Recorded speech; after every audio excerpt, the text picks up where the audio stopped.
El terremoto institucional en River Plate no se genera en el campo de juego, sino en un conclave de urgencia en el Monumental. El bombazo que paraliza al fútbol argentino tiene un nombre doble y un dilema moral para el nuevo presidente, Di Stéfano.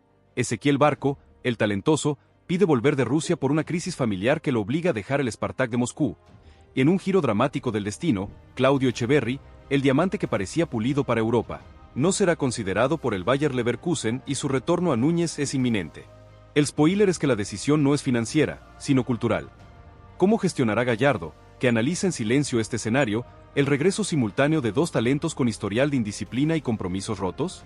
La urgencia de Barco, que alega un detonante emocional que lo saca de Rusia, choca con la necesidad de redención de Echeverri, el pibe que la hinchada pide a gritos pero que regresa con el estigma del rechazo europeo. Di Stéfano, recién llegado a la presidencia, se enfrenta a una trampa de miel.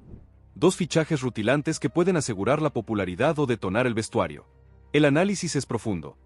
¿Aceptará Gallardo, el guardián de la mística, quebrar su propia regla de no volver por dos jugadores que representan el riesgo y la genialidad? ¿O es este el momento de oro para armar el mediocampo más lujoso de su historia? Suscríbanse ahora mismo. Dejen en los comentarios si el factor emocional de Barco es creíble y analicemos al detalle la encrucijada de Gallardo y el dilema moral de Di Stéfano. La crisis familiar de Barco es el punto de inflexión que reescribe el futuro de River. El club está obligado a tomar una decisión que trasciende lo deportivo. El miedo a la implosión interna es real. La afición exige la vuelta del Diablito, pero ¿a qué precio? La respuesta de Gallardo es la única que importa. Capítulo I. El factor Barco. Crisis familiar y el exilio ruso. Ezequiel Barco, el jugador que generó uno de los fichajes más caros en la historia reciente de River, toca la puerta de vuelta desde el frío exilio ruso. Su rendimiento en el Spartak de Moscú fue de alto impacto intermitente, destellos de genialidad mezclados con la irregularidad que lo acompañó en su primera etapa en Núñez. Sin embargo, la razón de su regreso no es futbolística, sino puramente personal. Fuentes cercanas al jugador confirman que una crisis familiar grave lo obliga a regresar al país de manera inmediata y definitiva.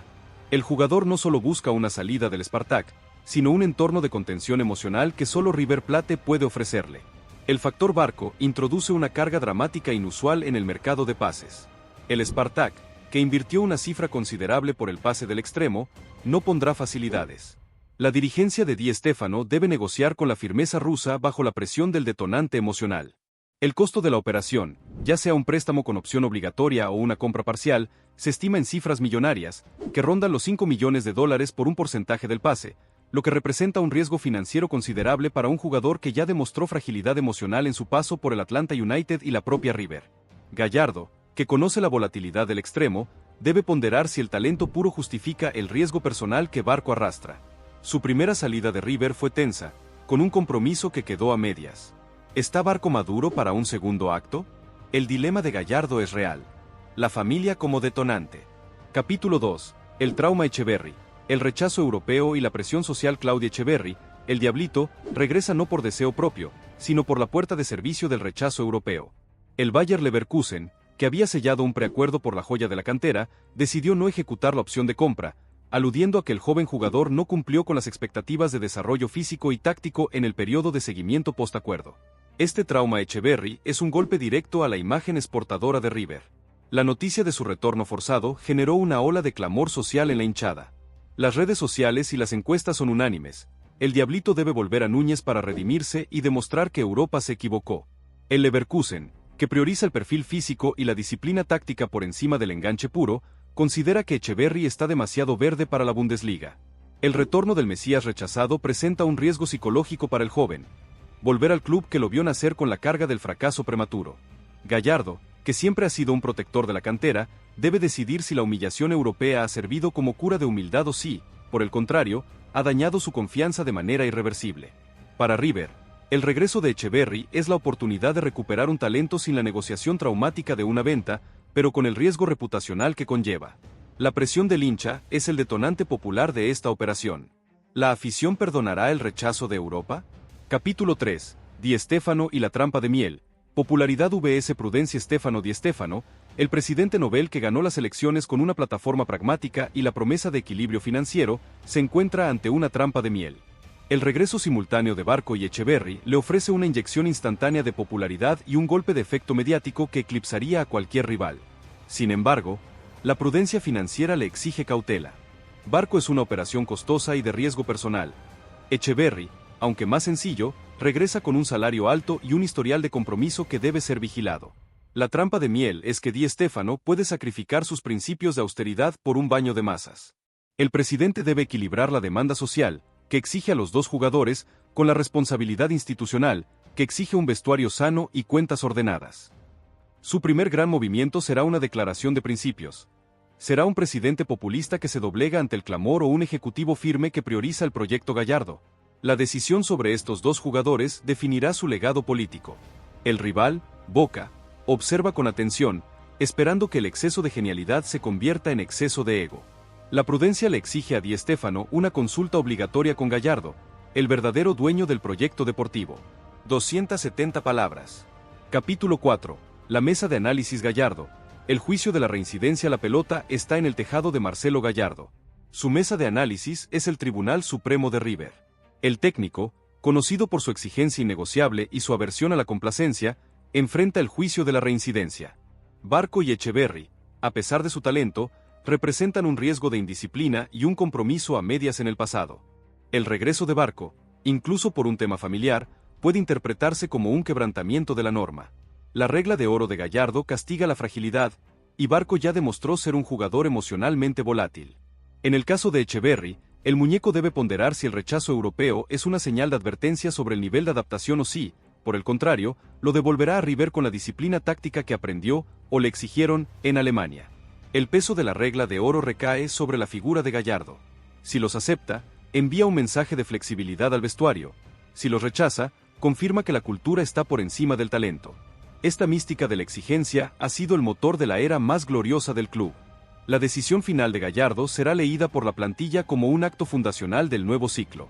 Si el muñeco da el ok, debe ser bajo la condición expresa de que ambos jugadores se sometan al régimen sin excepción, algo que Barco y Echeverri, por sus antecedentes de egocentrismo, tienen dificultades para aceptar. El riesgo de un vestuario fracturado es alto. Capítulo B. El vestuario y el liderazgo. La nueva pirámide de poder. El regreso de Barco y Echeverri dinamita la nueva pirámide de poder en el vestuario. Jugadores como Colidio, Fossati o el propio Simón verían su protagonismo en riesgo ante la llegada de dos jugadores de alto impacto mediático. La competencia interna es sana, pero la intrusión de egos puede ser tóxica. El liderazgo de la vieja guardia, Armamento, Pérez, se pone a prueba. ¿Serán capaces de contener la ansiedad y el individualismo de los recién llegados? Echeverri, al ser de la cantera, tiene un pase directo con algunos jóvenes, pero Barco, con su historial de salidas traumáticas, puede generar recelos. La nueva pirámide de poder dependerá de cómo Gallardo gestione los minutos y las funciones. Si el muñeco les da la titularidad inmediata, el descontento puede ser generalizado. La clave es que el vestuario vea que ambos jugadores se han ganado su lugar con sacrificio y humildad, y no por decreto presidencial o presión mediática. Si Gallardo logra que ambos se conviertan en soldados funcionales al sistema, la competencia será beneficiosa. Si no, la implosión es inevitable. Capítulo 7. El costo y la ingeniería financiera. El laberinto de la negociación. La ingeniería financiera de la doble operación es un laberinto complejo para la dirigencia de Di Stéfano. La situación de Barco implica una negociación dura con el Spartak de Moscú, que buscará recuperar su inversión original. La crisis familiar del jugador es la palanca de presión de River, pero el club ruso exigirá una compensación económica significativa. Se rumorea que River buscaría un préstamo oneroso con una opción de compra obligatoria ligada a objetivos deportivos. En el caso de Echeverri, la negociación es con el Bayer Leverkusen, que no ejecutó la compra, pero que sigue teniendo una porción de los derechos o un acuerdo de preferencia en caso de una futura venta. River deberá recomprar esa parte o acordar un mecanismo de reventa que contente a los alemanes. El costo total de traer a ambos jugadores, entre salario, préstamo y compensaciones, podría superar los $12 millones, una cifra que choca de frente con la plataforma de austeridad de Di Stéfano. El presidente deberá demostrar habilidad de negociación para justificar el desvío financiero ante la asamblea. El laberinto se complica si el Spartak exige un pago al contado, algo que River no puede afrontar. Capítulo 8. El peso del hincha. El clamor por el diablito y el perdón a Barco. El peso del hincha es el factor más incontrolable en esta ecuación. La afición millonaria ha desatado un clamor generalizado por el regreso de Claudio Echeverri. El diablito es visto como el talento puro que Europa no supo valorar, y su retorno es una revancha sentimental para el club. La presión social es enorme, con campañas en redes sociales y la promesa de banderas gigantes en el Monumental. El perdón a Barco es más condicionado. El hincha no olvida su salida tensa ni su rendimiento irregular, pero el detonante emocional, la crisis familiar, genera una ola de empatía que puede ser capitalizada. El juicio del hincha será determinante. Si Di Stéfano se niega, será tildado de frío y conservador. Si los acepta, será el héroe del mercado. Gallardo, en este contexto, debe usar el clamor popular a su favor, exigir a los jugadores un sacrificio desmedido como pago de la deuda con el club y con la afición. Si ambos fallan, el juicio de la hinchada será doblemente cruel. El peso del hincha es un arma de doble filo que presiona a la dirigencia y al cuerpo técnico. 270 palabras. Capítulo 9. Barco 2.0. ¿Madurez o colapso? El dilema psicológico. La principal duda de Gallardo sobre Barco es el dilema psicológico de su versión 2.0. El detonante emocional de su crisis familiar será el ancla de su madurez o el catalizador de un colapso. Barco siempre fue un jugador de emociones a flor de piel, y su fragilidad mental fue su talón de Aquiles en momentos clave. River Plate necesita un Barco 2.0 que haya aprendido de sus errores en Rusia y que regrese con la disciplina táctica necesaria para el sistema de Gallardo. El muñeco sabe que el talento de Barco es único en el fútbol argentino, pero su volatilidad puede ser una bomba de tiempo en el vestuario. El dilema psicológico obliga a River a firmar no solo un contrato deportivo, sino un pacto de compromiso personal con el jugador, incluyendo la asistencia psicológica obligatoria. Si Barco no demuestra un cambio de chip en los primeros entrenamientos, Gallardo puede vetar la operación, incluso con el costo político que eso implica. Su madurez es la única garantía de que su talento no se desperdicie en un segundo acto fallido. 270 palabras. Capítulo X. Echeverri, el Mesías rechazado. La gestión del ego y la humildad. La gestión del ego de Claudio Echeverri, el Mesías rechazado, es la prueba de fuego para Gallardo.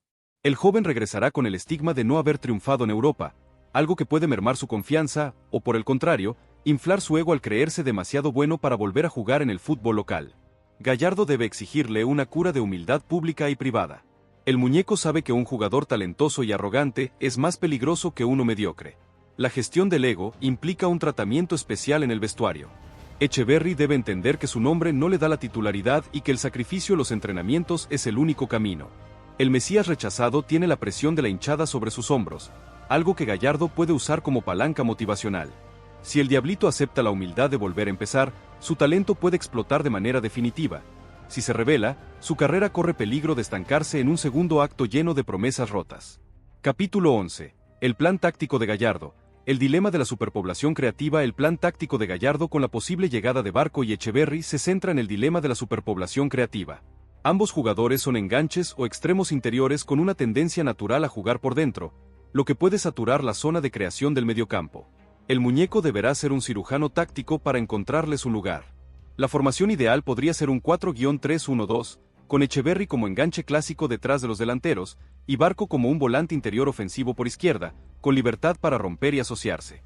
Esta superpoblación creativa obliga a sacrificar un volante de marca puro, lo que aumenta el riesgo defensivo.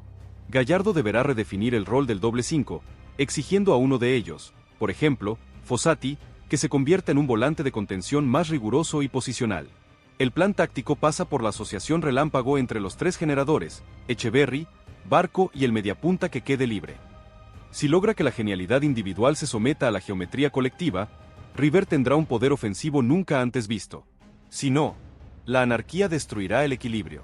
Capítulo 12. El rival, Boca, observa, Riquelme y la ansiedad por el riesgo. El rival, Boca, observa esta doble operación con una mezcla de respeto y ansiedad. Juan Román Riquelme, como vicepresidente y estratega deportivo del Xeneize, entiende el poder de fuego que River ganaría, pero también detecta el riesgo de la volatilidad. Riquelme es un creyente de la estabilidad y el orden defensivo, y ve en el regreso de dos egos y un alto riesgo emocional la posibilidad de implosión. La ansiedad por el riesgo de Boca se centra en que, si Gallardo no logra disciplinar a Barco y Echeverri, el desequilibrio defensivo de River será su talón de Aquiles en los superclásicos. Riquelme buscaría explotar la fragilidad mental de Barco y la arrogancia de Echeverri con una estrategia de presión alta y agresividad táctica. Si River consolida esta doble operación, Boca se vería obligado a salir al mercado de manera agresiva para contrarrestar la superioridad ofensiva del millonario. El escenario ideal para Riquelme es que la genialidad se autodestruya en Núñez. Capítulo 13. El riesgo de la volatilidad, egos, ambiente y compromiso. El riesgo de la volatilidad en el plantel se dispara con la integración simultánea de dos personalidades complejas. Barco y Echeverri son jugadores que exigen la pelota a sus pies y libertad para crear, algo que puede generar fricciones con otros referentes. El ambiente del vestuario depende de la disciplina autoimpuesta de ambos. Si Barco, por su crisis familiar, tiene altibajos emocionales, el clima interno se resiente. El compromiso de ambos es la variable no medible que más preocupa a Gallardo. El muñeco debe asegurar que el ego de Etcheverry y la fragilidad de Barco no generen un cáncer interno que afecte al resto del grupo. El riesgo de la volatilidad no es solo deportivo, es institucional. Si ambos fallan, el costo político para Di Stéfano y el costo cultural para Gallardo serán altísimos. La historia de River está plagada de talentos que se perdieron por falta de compromiso y disciplina. Capítulo 14. El escenario extremo. ¿Qué pasa si Gallardo dice no? El escenario extremo es que Marcelo Gallardo, fiel a su ética y a su mística, diga no a la doble operación. Si el muñeco considera que el riesgo cultural es demasiado alto y que el compromiso de Barco y Etcheverry no es sincero, vetará la llegada, incluso con la presión de la dirigencia y del hincha. Si Gallardo dice no, Di Stéfano se enfrenta a un dilema político aún mayor. ¿Prioriza el proyecto deportivo del técnico o cede al clamor popular y los trae en contra de la voluntad del entrenador? Si el presidente opta por la solidez del proyecto y el no de Gallardo, enviará un mensaje de firmeza a toda la institución, pero deberá afrontar la furia del hincha que pedía al Diablito y a Barco. Si Di Stéfano desobedece a Gallardo, el vestuario se fractura y el liderazgo del técnico se erosiona de manera irreversible, lo que podría conducir a una salida traumática del muñeco.